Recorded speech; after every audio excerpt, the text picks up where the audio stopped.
오늘도 우리 주님의 풍성한 은혜와 평화가 여러분 모두에게 넘쳐나시기를 간절히 기원드립니다. 우리는 예수님이 걸어가신 길을 라틴어로 말하였을 때 비아 돌로로사라고 하는 표현을 씁니다. 이 비아 돌로로사라고 하는 말은 슬픔의 길, 고난의 길, 고통의 길이라고 하는 그런 의미들을 담고 있습니다. 이 길은 빌라도의 관저가 있던 안토니아 요새에서부터 시작해서 골고다 언덕, 지금의 성묘교회가 있는 곳까지 가는 약 600m 정도의 거리입니다. 이곳은 오래전부터 순례자들이 예수님이 십자가를 지시면서 걸어가셨던 그 고난의 길로 사람들은 그것을 그 길을 따라서 십자가를 묵상하면서 그렇게 걸어가는 순례의 길이 되었습니다. 18세기 이후에는 이 길에 9개의 예수님이 머물렀던 그 장소를 표시하여서 그 장소마다 그곳에서 쓰러지신 예수님, 또 여인에게 말씀하시는 예수님 등등의 어떤 그런 예수님의 이 십자가의 그 길을 묵상하는, 좀 더 구체적으로 묵상하며 따라갈 수 있도록 그렇게 만들어 두었습니다. 2000년 전 예수님은 이 비아돌로사의 길을 직접 걸어가셨습니다. 그렇게 도착한 곳이 바로 골고다 언덕이었지요. 이 골고다 언덕이라고 하는 곳을 골고다라고 해서 그곳에 괄호를 쳐서 해골에 번역하면 해골의 곳이다 라고 그렇게 번역을 해서 그 뜻을 우리들에게 말해주고 있습니다. 이 골고다는 아람어 골골타라고 하는 말에서 왔기 때문이겠지요. 성서학자들의 설명에 의하면 이 명칭은 해골과 비슷한 형태의 바위가 그곳에 있기 때문에 이곳의 이름이 골고다다라고 그렇게 이야기를 하기도 하고, 또 초대 교부들은 이곳의 이름을 아담의 해골이 묻힌 곳, 아담의 시신이 묻힌 곳, 혹은 머리 잘린 사람들이 묻힌 곳과 연관되어 있다라고 해서 그 이름을 추정하기도 하지만, 모든 것은 확실한 것은 없다라고 하는 것을 우리는 없다라고 이야기할 수 있겠습니다. 비아돌로로사, 그 고난의 길을 구레네 사람 시몬이 예수님의 십자가를 대신 지고 걸어가시는 그 장면을 우리는 지난주에 함께 보았습니다. 구레네 시몬이 주님의 십자가를 지고 예수님과 함께 걷는 그 장면을 이 십자가의 길 위에서 본문이 우리들에게 굳이 보여주는 이유는 우리가 예수를 믿고 따르는 길의 모습이 바로 그런 것과 같기 때문일 것입니다. 즉, 우리 각자가 자기의 십자가를 지고 주님과 함께 걸어가는 길, 바로 그것이 지금 우리가 걸어가야 될 비아돌로로사, 바로 십자가의 길, 주님을 따르는 길이다라고 하는 그런 의미인 것입니다. 그렇게 주님은 이제 당신의 처형장인 골고다 언덕에 이르르셨습니다. 그곳에서 군인들은 몰약을 탄 포도주를 예수님께 먹이려고 주었지만 주님은 그것조차 마시지 않았습니다. 몰약은 감람과 나무에서 얻어지는 식물 기름의 한 종류인데 그것은 다양한 용도로 사용이 되었다고 합니다. 그중에 가장 많이 사용되는 것이 바로 이 통증 완화, 즉 진통제로 사용이 되었다라고 하는 것이지요. 몰약을 술인 포도주에 탔으니 그것을 먹는 순간 진통의 효과는 훨씬 더 배가 되었을 것입니다. 그러니 이 몰약탄 포도주는 당시 유대의 그 기부인들이 인도주의적인 차원에서 십자가 처형을 당하는 사람들에게 제공을 해 주었다라고 합니다. 그 고통을 조금이라도 덜어주기 위함이었을 것입니다. 그런데 예수님은 이 몰약탄 포도주를 마시지 않았습니다. 왜 그것을 마시지 않으셨을까요? 이 십자가의 고난과 죽음을 당신께서 자발적으로 온전히 감당하고 감수하시겠다라고 하는 바로 그런 의미이겠지요. 주님은 우리가 당해야 할 그 고통을 대신 당하셨기에 그 모든 것을 가감하지 않고 오롯이 당하시고 그것을 견디어내는 그 길을 주님은 스스로 선택하셨습니다. 그리고 주님은 입을 다문 침묵으로 바로 그 고난을 감당해가고 계시는 것입니다. 그렇게 주님은 이제 십자가에 달리셨습니다. 다시 말해서 우리를 위해서 십자가의 온전한 고통 속으로 주님은 들어가셨습니다. 십자가형은 인류가 개발한 사형법 중에 가장 극악한 또 가장 악랄한 사형법 중에 하나입니다. 왜냐하면 그 십자가에 달려서 양손과 양발에 박힌 못으로 인해서 피를 흘리면서 그 못의 힘에 의해서 자기의 온몸을 지탱하기 때문입니다. 그 몸은 그 무게로 인해서 오랜 시간에 걸쳐서 아래로 점점 처져가게 되고 마침내 횡격막이 압박을 받아서 숨을 쉬지 못해서 서서히 죽어가는 형, 바로 그것이 십자가형이다라고 하는 이야기지요. 그래서 십자가형은 질식사, 즉 횡격막이 막혀서 질식사를 하게 되는 그 형태, 그것도 아주 오랜 시간에 그것이 이루어지는 그런 처형 방법이었던 것입니다. 온몸이 벗겨진 수치심과 그리고 육체에 가해지는 고통과 그리고 서서히 다가오는 그 죽음의 공포는 사실 상상만 해도 끔찍합니다. 그렇지 않습니까? 죽음이라고 하는 것은 순간적으로 맞이해야 되는데 그것이 내게 지금 죽음이 당연히 다가오고 있는데 그 고통을 오롯이 다 견디어내며 서서히 그 죽음의 그림자를 맞이하는 이 인간의 그 마음속에는 이것보다 더 큰 고통은 없을 것입니다. 끔찍하지요. 그런데 우리 주님이 바로 우리를 대신해서 십자가 위에서 오롯이 그 고통을 감수하고 당하고 계시다라고 하는 것입니다. 그런데 오늘 이 복음서 기자는 이 십자가 아래의 장면을 우리들에게 십자가 위에 예수님과 대조해서 우리들에게 대조적으로 보여주고 있습니다. 아니, 우리의 시각을 예수님이 십자가에 못 박혀 달리신 그 순간 오히려 십자가 아래와 주변을 바라보게 해서 그곳으로 우리의 시야를 이끌어와서 거기에서 벌어지는 광경을 보게 합니다. 그 첫 번째 광경이 바로 24절이지요. 같이 한번 읽어볼까요? 십자가에 못 박고 그 옷을 나눌세 누가 그 어느 것을 가질까요? 제비 뽑더라. 로마 군인들은 예수님을 십자가에 못 박은 뒤에 그 옷을 나눠 갖기 위해서 그것을 놀이 삼아서 제비 뽑기를 했다라고 합니다. 다시 말해서 자기들의 바로 위에서는 한 인간이 가장 극단적인 그 고통을 당하면서 죽음으로 곤두박질하고 있는 바로 그 순간 그 아래에서는 옷을 욕심 부리며 서로 조롱을 하며 히히덕거리며 제비뽑기를 하고 있는 이 인간의 모습, 바로 그것이 로마 군병들의 모습이었다는 것이지요. 여러분, 이 로마 군인들이 어떻게 보이시나요? 인격 파탄자들처럼 보이시나요? 그렇지 않습니다. 그들은 보편적 인간입니다.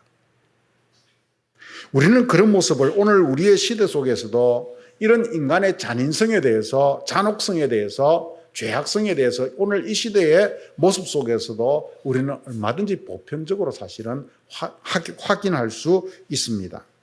민간인에게 양심의 끄리낌 없이 폭격이 가해지는 저 이스라엘과 팔레스타인과 레바논의 그 땅들, 거기에서 죽어가는 그 죽음들 앞에서조차도 양심의 끄리낌을 가지지 않는 저 힘있는 지도자들, 우크라이나와 러시아의 전쟁, 그 속에서 수많은 희생되어가는 그런 생명들을 우리는 보면서 바로 그 속에서 이 잔혹한 인간상을 우리는 함께 지금도 경험하게 됩니다.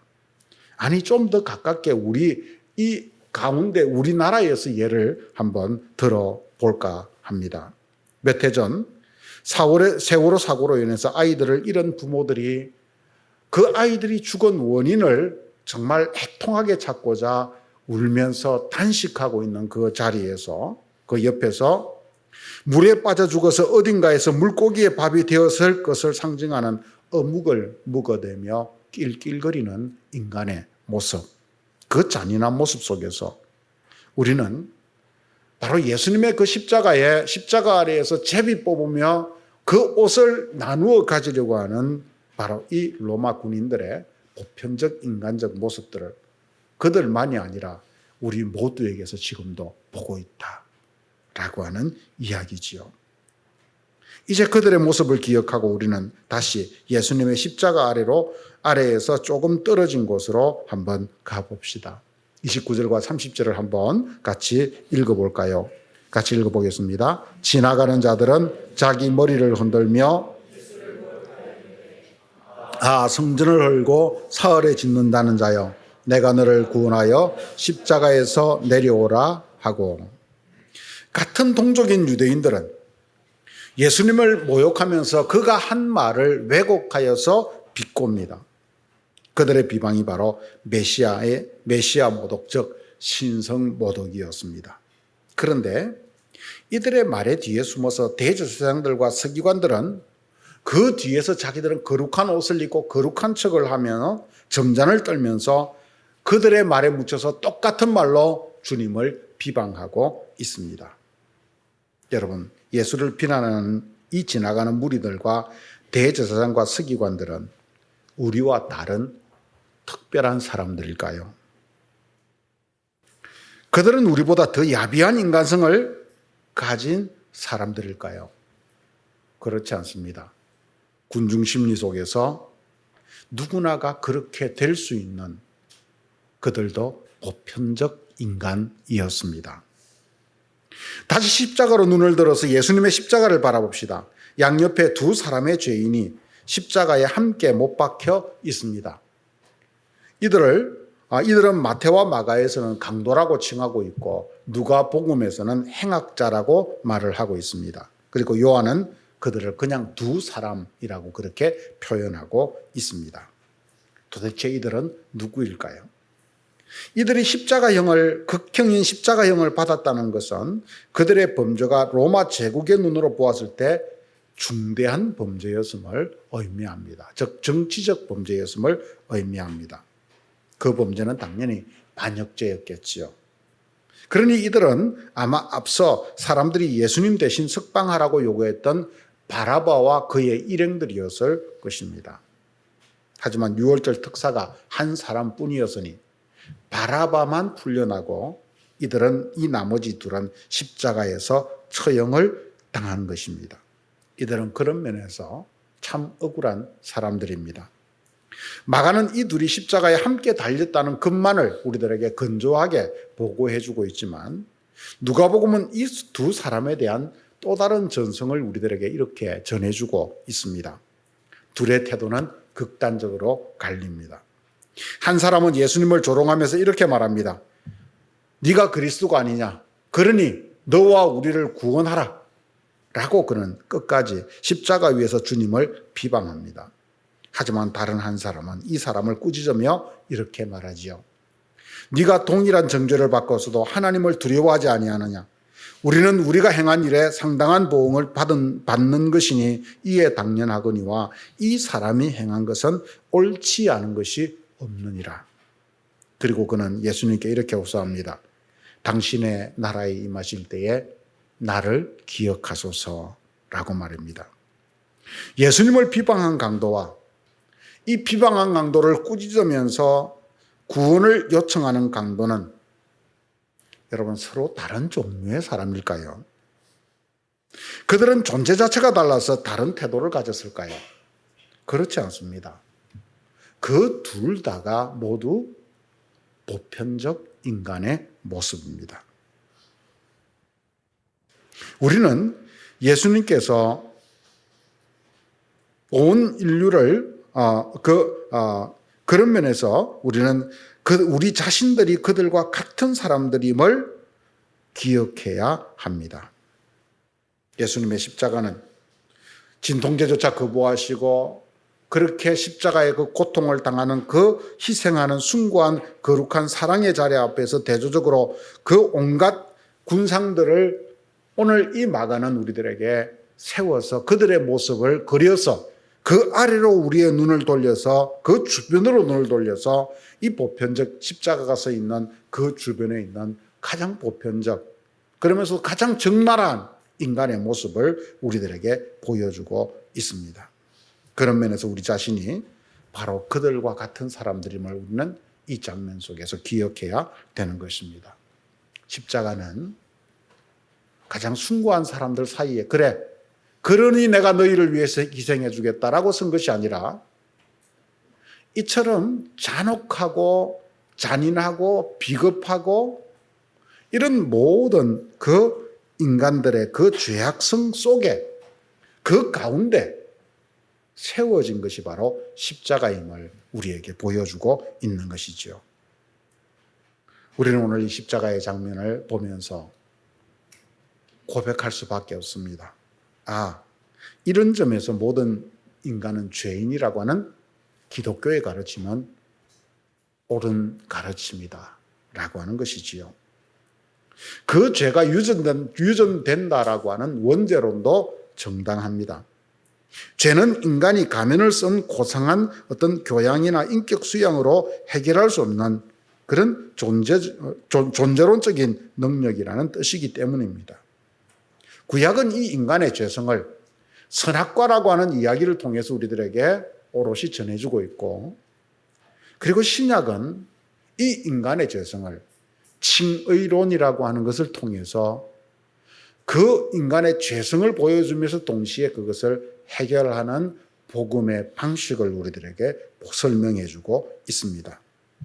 아담과 하와가 선악과를 따먹음으로써 에덴에 쫓겨나고 이 죄성이 인간에게 들어와 그 이후에 인간의 역사는 마치 그 죄가 유전되듯이 그렇게 죄악의 역사로 점점 더 굴러가고 있는 그런 모습을 우리는 성경 속에서 또 오늘 우리의 역사 속에서 얼마든지 확인할 수 있습니다. 그러니 이 이야기는 잠시 접어두겠습니다. 대신 바울이 말하는 칭의론을 간단히 설명하겠습니다. 바울에 따르면 본질상 죄인된 사람은 결코 구약이 우리들에게 제시했던 율법이라고 하는 것을 통해서 의로워질 수 없다라고 분명하게 말해주고 있습니다. 율법은 오히려 인간이 죄의 숙명으로 묶여 있다는 사실을 확인해 줄 뿐이기 때문입니다. 의는 인간이 행동으로 성취하는 것이 아니라, 그래서 예수 그리스도의 바로 이 대속의 죽음을, 그 십자가의 죽음을 믿는 그 믿음을 통해서 하나님에 의해서 우리에게 주어지는 것이다 라고 말하는 것입니다. 이것을 종교개혁자 깔병은 전가된 의다라고 하는 신학적 용어를 쓰고 있습니다. 이 칭의론을 통해서 우리의 구원을 이해하면 우리는 우리의 구원이 얼마나 놀라운 것이고 은혜라고 말할 수밖에 없는 것이고 우리의 어떤 조건과 관계없이 우리에게 주어진 선물이라고 하는 그 사실을, 그 은혜를 우리는 정말 깊이 느끼게 됩니다. 그래서 이 칭의론을 통해서 우리의 존재와 구원을 이해하면 우리는 이 세상의 어느 사람들을 향해서도 우리는 돌을 던질 수가 없습니다. 예수님이 죽어가는 십자가 아래에서 제비뽑기를 하는 로마 군인들이 바로 우리 자신들이기 때문인 것입니다. 우리는 모두 그런 사람들이었습니다. 그런데 단지 예수 그리스도의 십자가의 복음을 통해서, 그 대속의 죽음을 통해서 우리는 믿음으로 의롭다함을 받은 증가된 의를 가진 사람들 뿐이라는 것입니다. 우리는 우리의 모습을 보면 참 부끄럽고 절망적입니다. 하지만 우리가 받았다라고 그럼에도 불구하고 감히 말할 수 있는 것은 예수 그리스도의 의가 십자가를 통해서 우리에게 증가되어서 우리가 하나님 앞에서 의롭다함을 받았기 때문인 것입니다. 이것이 여러분 칭의론, 바로 복음의 핵심입니다. 그래서 예수의 복음으로 구원받은 사람들은 죄인들을 향해서 쉽게 돌팔매질을 할 수 없습니다. 왜냐하면 우리도 똑같은 사람인데 예수 그리스도의 증가된 의로 의롭다함을 받은 사람들 뿐이기 때문인 것입니다. 그래서 본문은 이 예수님의 십자가를 이 인간의 가장 추악한 군상들, 가장 보편적인, 가장 죄악된 것인데 그것이 보편적인 인간의 군상들 가운데 바로 그 예수 그리스도의 십자가를 세워두고 있는 것입니다. 인간의 절망 속에 구원의 상징을 함께 세워둔 것이지요. 인간의 보편적인 모습 가운데 가장 악한 모습들 가운데 십자가를 세워둔 것이지요. 그것은 바로 예수님이 십자가에 달린 그 시간이 우리들에게 한편으로 말을 해주고 있습니다. 25절은 우리들에게 이 십자가에 달린 시간을 이렇게 분명히 밝혀서 말해주고 있습니다. 같이 한번 읽어볼까요? 때가 제3시가 되어 십자가에 못 박으니라. 마가복음 기자는 예수님의 십자가에 달린 시간을 제3시에 바뀌었다라고 분명하게 전해주고 있습니다. 오늘날의 시간으로 따지면 오전 9시입니다. 이후 마가복음의 보도에 따르면 제6시 즉 낮 12시에 어둠이 임하였고 제9시 즉 오후 3시에 예수님은 큰 소리를 지르며 운명하셨습니다. 마가복음의 이런 연대기적 기술은 다른 복음서 기자들과 약간의 차이를 보이는 부분이기도 합니다. 마태복음은 십자가에 못 박힌 시간을 우리들에게 말해주지 않고 대신 어둠이 깔린 시간이 제6시 낮 12시였다. 그리고 운명하신 시간이 제9시 오후 3시였다라고 하는 것만을 전해줍니다. 누가복음 역시도 같은 공간복음서이기 때문에 그렇게 우리들에게 전해줍니다. 그런데 제3시라고 하는 말은 그들은 빠뜨리고 있습니다. 요한복음은 공간복음이 말하는 시간에 대해서 이 십자가에 달린 시간에 대해서는 철저히 침묵을 지키고 대신 예수님이 빌라도에게 재판을 받은 시간을 우리들에게 말해줍니다. 그것은 바로 제6시 즉 낮 12시였다라고 하는 이야기죠. 어떤 면에서 보면 마가복음에 따르면 예수님은 밤새 신문을 받으시고 9시에 그 제3시에 십자가에 달리셨는데 12시에 이 낮 12시에 신문을 받았다, 신문이 시작되었다라고 하는 말은 서로 상충되어 보입니다. 하지만 우리는 성경을 역사적으로 보는 것이 아닙니다. 성경을 통해서 그것이 우리에게 성경 기자가 우리들에게 전해주려고 하는 그 의미, 메시지를 통해서 우리는 이 성경을 보는 것입니다. 이것을 여러분 놓치면 안 됩니다. 왜 마가와 요한의 보도는 서로 다를까요? 어느 한 사람이 맞고 어느 한 사람은 틀렸다 라고 우리는 이야기해야 될까요? 그런데 성경은 왜 그것을 신약 27권의 말씀 속에 함께 넣어서 포함하고 있습니까? 모순된 것을. 마가나 요한복음서 기자는 이 시간이라는 숫자의 상징성을 통해서 우리들에게 십자가의 의미를 전해주고자 한다라고 하는 것을 우리가 놓쳐서는 안 됩니다. 바로 이 관점 속에서 우리는 이 시간의 표현들을 보아야 된다라고 하는 이야기죠. 예를 들어서 사도 요한은 그 요한복음서를 통해서 낮 12시를 굉장히 중요하게 여깁니다. 사마리아 여인을, 수가성 여인을 만났던 시간이 언제입니까? 정오, 낮 12시, 제6시였습니다. 이 제6시, 12시라고 하는 것의 개념이 또 그것을 통해서 전해주고자 하는 어떤 그런 이 숫자적 메시지가 사실 그 속에 있는 것이지요. 그런 것처럼 마가가 전하는 것도 마찬가지였을 것이다 라고 하는 것입니다. 그렇다면 왜 마가는 예수님이 십자가에 못 박힌 그 시간을 제3시라고 명시적으로 언급하고 있는 것일까요? 유대인의 묵시 사상을 보면 어느 정도 우리는 그 속에서 답을 얻을 수 있는 것 같습니다. 유대인의 묵시 사상은 하나님이 구원의 연대기적인 어떤 계획을 가지고 있다고 봅니다.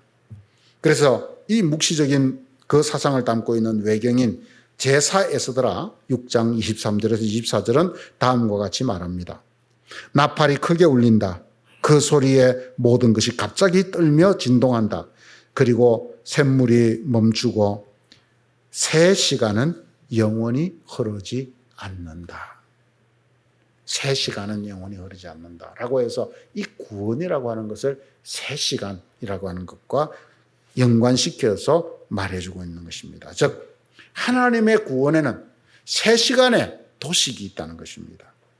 이런 묵시사상에 근거해서 마가복음 기자는 예수님이 십자가에 달린 그 시간을 제3시로 기록함으로써 우리들에게 예수님의 십자가는 바로 구원의 시간, 구원의 사건, 하나님의 그 역사, 하나님이 이 역사 속에 임재하시는 심판과 구원의 사건이라고 하는 것을 분명히 여기에서 제3시라고 하는 말을 통해서 세우고 전하려고 하였던 것으로 우리는 볼 수 있는 것이죠.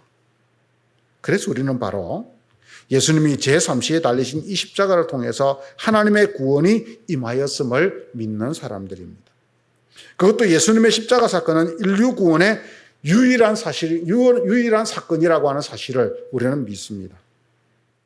그 사실은 예수님의 부활에 의해서 확정되었기 때문입니다. 바로 이것이 복음이지요. 그러니 여러분, 오늘 이 본문이 그리고 있는 그림을 우리는 한번 최종적으로 그려봅시다. 마가는 예수님의 그 십자가 주변에 있는 우리 인간의 절망적, 보편적이면서 절망적 죄성에 대해서 우리들에게 적나라하게 보여주고 있습니다. 그러면서 그 죄악된 이 사람들 중간에 제3시에 예수 그리스도의 십자가 섰다. 즉 우리를 구원하는 구원의 십자가가 섰다. 그래서 십자가는 우리에게 구원이고 능력이고 우리에게 희망이다, 복음이다 라고 하는 것을 말해주고자 하는 것입니다. 사랑하는 성도 여러분, 오늘 예수님이 죄 없이 온 인류를 위해 십자가에 달린 그 자리 아래와 주변에는 온갖 죄악된 인간의 군상들, 가장 적나라한 인간의 그 죄성을 보여주는 보편적 모습들로 가득 차 있습니다. 한 사람의 생명에는 아랑곳하지 않고 그 아래에서 예수님의 옷을 나누어 가지려 제비 뽑는 로마 군병들, 함께 십자가에 못 박혀 죽으면서도 주님을 비방하는 강도, 십자가의 구경꾼들이 되어서 예수님의 말씀을 왜곡하며 그 예수를 비방하는 무리들과 종교 지도자들. 하지만 이들의 모습은 특별한 사람들의 모습이 아니라 바로 우리 자신, 우리 모든 보편적 인간의 모습이라고 하는 것을 우리는 기억해야 합니다. 여러분, 우리가 가면을 쓰고 있어서 그렇지 우리는 그렇게 고상한 사람들이 아닙니다. 우리의 본질은 어떠면 여기에 있는 것입니다. 조그만 가면을 벗겨내어 버리면 정말 짐승처럼 되어버리는 바로 그것이 우리의 모습이다라고 하는 이야기죠. 다시 말해서 우리 자신이 십자가 아래에서 자기 이득에 눈이 멀어서 예수님의 옷을 제비 뽑는 사람들이고, 한 생명에 대해서는 긍휼심이 아니라 무관심해 버리고, 함께 십자가에 고통받으면서도 주님을 비방하는 바로 그런 사람입니다. 믿음이 있다고 하면서도 우리 자신이 십자가를 비웃는 구경꾼들입니다. 하지만 하나님은 바로 그 죄로 가득한 인간의 군상들 가운데 우리에게 제3시에 구원의 십자가를 세우십니다. 마가는 예수님을 제3시에 못 박았음을 전하면서 이것이 우리를 위한 하나님의 구원 사건임을 그래서 분명히 전해주는 것입니다. 이 절망적 인간 속에 무엇이 희망인가? 무엇이 복음인가? 왜 예수 그리스도의 이 십자가 대속이 우리에게 절대적인가? 라고 하는 것을 전하고 있는 것입니다. 그래서 예수님의 십자가는 온 인류를 구원한 유일한 길이 되었음을 우리에게 확인하게 하는 것입니다. 본질상 죄인인 우리는 이 예수님의 대속의 십자가를 믿음으로 우리에게 증가된 의롭다함을 받아 영생의 길을 걸어가는 은총의 사람들이 되었습니다. 우리는 이 은혜를 잊어버려서는 안 됩니다. 우리가 잘나서 그 길을 가는 것이 아닙니다. 우리가 무엇을 지켰기 때문에 우리가 의롭다함을 받은 것이 아닙니다. 우리는 원래 이런 사람들인데 십자가를 통해서 의롭다 함을 받은 증가된 의를 가진 의인들이 된 것입니다. 구원받은 자들이 된 것입니다. 그러므로 이 십자가 복음을 믿고 감사하고 감격하면서 그 안에서 변화된 새 삶을 살아가시는 저와 여러분들이 되시기를 주님의 이름으로 간절히 축원드립니다. 같이 기도하겠습니다. 하나님 은혜를 감사합니다. 오늘도 저희들에게 귀한 시간을 주시고 주의 말씀을 우리 모두가 함께 상고하게 하셔서 감사합니다. 오늘도 이 말씀을 통해서 주님 우리 자신들의 모습을 돌아봅니다. 우리를 긍휼하게 해주시고 주님의 은혜가 우리 가운데 넘치게 하시고 아버지의 그 역사가 우리 가운데 온전하게 임할 수 있도록 도와주시옵소서. 하나님 아버지, 오늘 말씀을 통해서 우리 자신들의 모습을 돌아봅니다. 하나님 아버지, 예수님의 십자가 주변에는 예수님의 옷을 제비 뽑는 로마 군병들의 잔혹함, 예수님을 같은 처지에서 예수님을 비방하는 한 강도의 그 비방, 예수님의 십자가를 구경하며 비난하는 유대인과 종교 지도자들의 그 비겁한 목소리들. 하지만 주님, 이것이 바로 우리의 보편적 모습이라고 하는 것을 우리가 잊어버리지 않도록 도와주시옵소서. 십자가는 바로 이런 우리의 적나라한 모습 위에 세워진 것임을 우리가 잊지 않도록 도와주시옵소서. 그래서 주님, 오늘 우리는 고백합니다. 우리에게 구원의 길은 오직 주님의 십자가밖에 없음을. 오늘 우리가 의로워지는 길은 오직 그 주님의 의를 하나님께서 그 주님의 의로 우리를 의롭다 해 주시는 것, 바로 그것뿐임을 우리는 고백합니다. 그러니 주님, 그 은혜 안에서 우리는 더 겸손한 자들이 되도록 인도하여 주시옵소서. 서로를 죽이고 서로를 향해서 돌팔매질을 하고 서로를 향해서 손가락질을 하는 오늘 이 시대 속에서, 은혜를 상실한 시대 속에서 우리가 다시 한 번 더 주님, 그 은혜를 회복하며 살아가는 산신앙인들이 되도록 축복하옵소서. 예수님의 이름으로 기도드렸습니다. 아멘.